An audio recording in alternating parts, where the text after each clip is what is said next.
حي على الفلاح.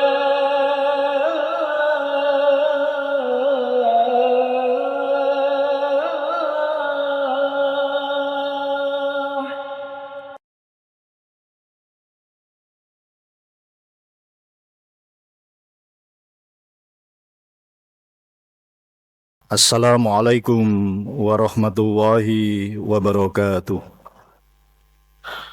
Alhamdulillahi rabbil alamin. Wassalatu wassalamu ala asrafil anbiya'i wal mursalin. Wa ala alihi wa ashabihi ajma'in. Amma ba'du faya ayyuhal khadirun. Ittaqullaha haqqa tuqatih. Wa la tamutunna illa wa antum muslimun.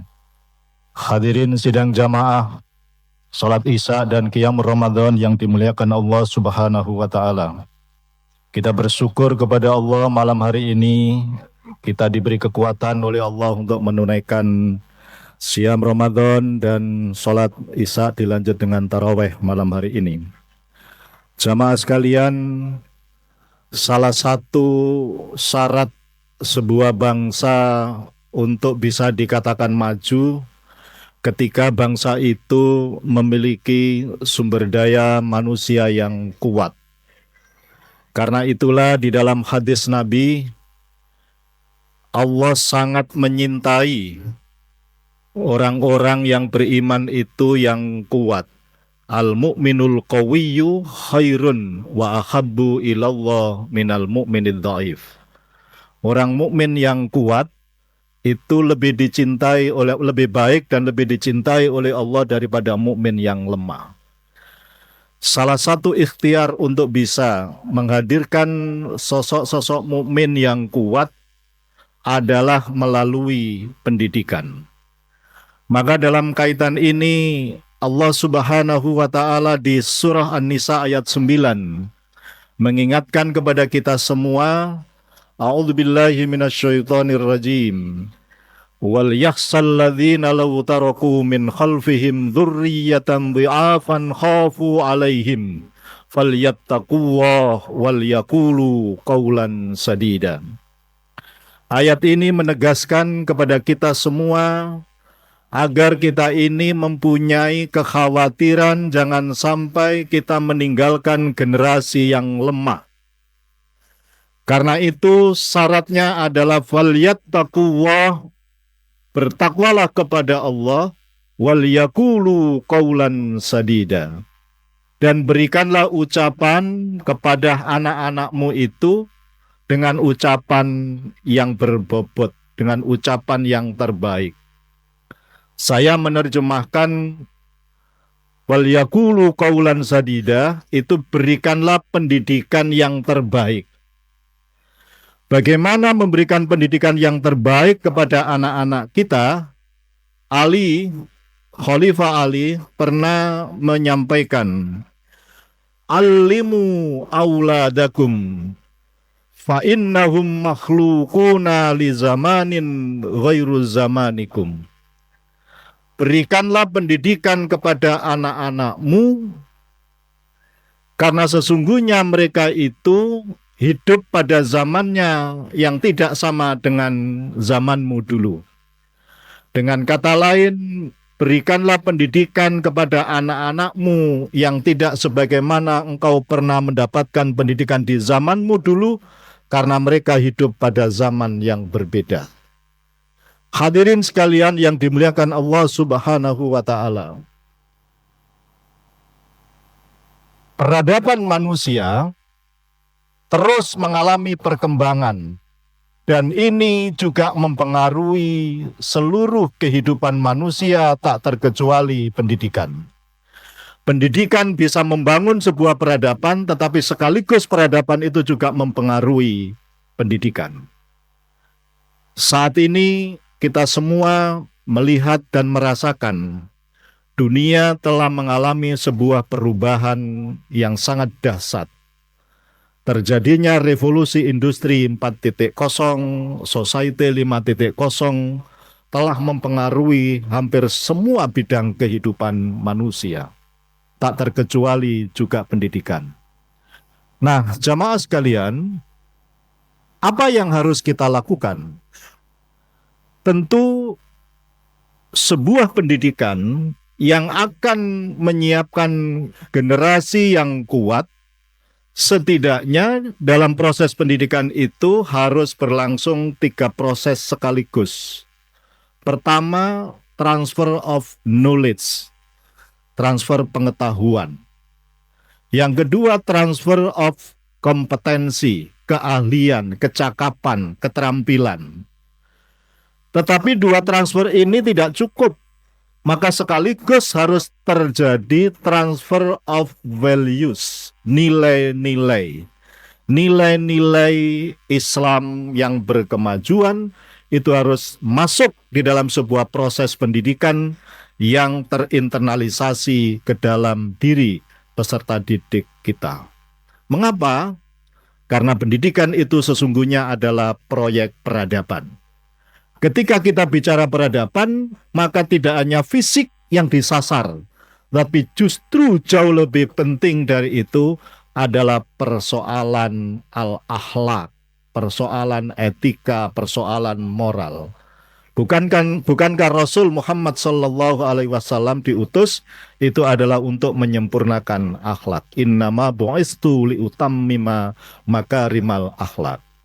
Nah, hadirin sekalian, dunia pendidikan tidak bisa melepaskan diri dari perkembangan teknologi informasi, teknologi digital. Maka siapapun yang saat ini sedang mengelola sebuah lembaga pendidikan, mau tidak mau juga harus menyesuaikan dengan perkembangan ini. Maka disinilah pentingnya transformasi manajemen pendidikan Islam.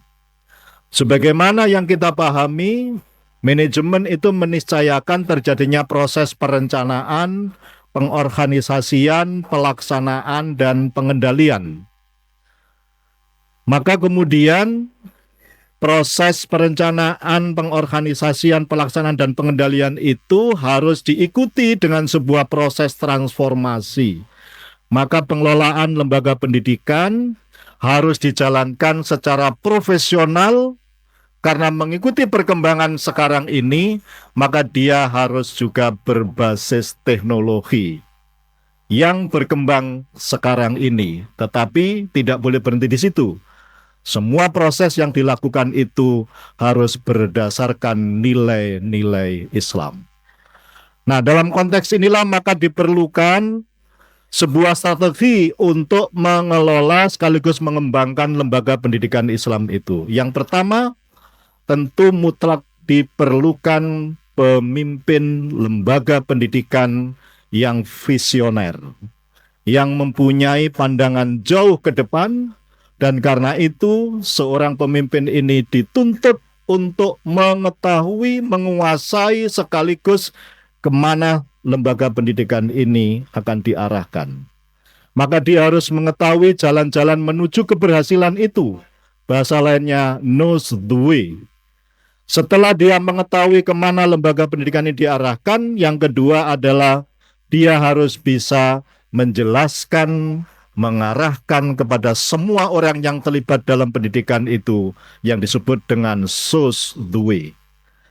Harus bisa menjelaskan supaya mereka lanjut ke tahapan ketiga, goes the way, untuk bergerak bersama-sama melewati jalan-jalan keberhasilan itu.